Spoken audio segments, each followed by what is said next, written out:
So if we're talking about like, should we be making like laws that bar gangster rap? No.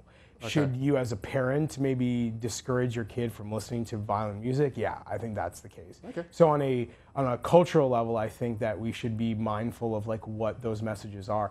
One of the things that I point out a lot in my work is that, you know, when we talk about other forms of violence, let's say like when a white supremacist attacks a mosque, for instance, often the narrative goes back to rhetoric. Like, you know, we have these politicians saying this, and that's why someone hates immigrants and Muslims, and that's why he picked up a gun and attacked the mosque. And I do think rhetoric is an important piece of the puzzle in understanding these things.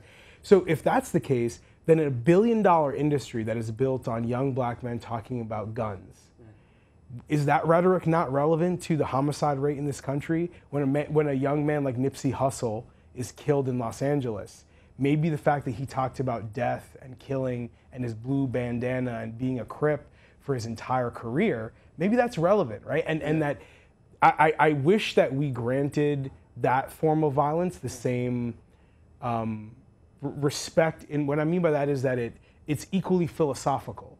That the young man in inner city America who is picking up a gun, even if it's to defend himself because he's scared someone else might shoot him first, that man, there's a philosophy behind that act. And that philosophy is not solely attributable to gangster rap, certainly.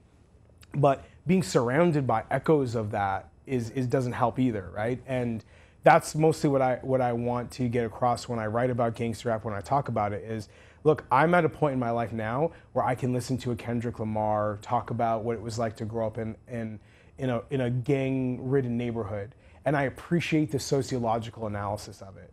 But when I was 17 years old, that's not how I looked at it. I thought Kendrick Lamar was a prophet, right? Not him, because I'm older, but the equivalent of Kendrick Lamar. I thought they were showing me how to live my life. And if that's what you think is happening in the life of a young person, I don't think you should say, well, yeah, but Kendrick Lamar is making a good point. It's like, it might be a good point to you, but to him that means something else. And that's the distinction I fight to make.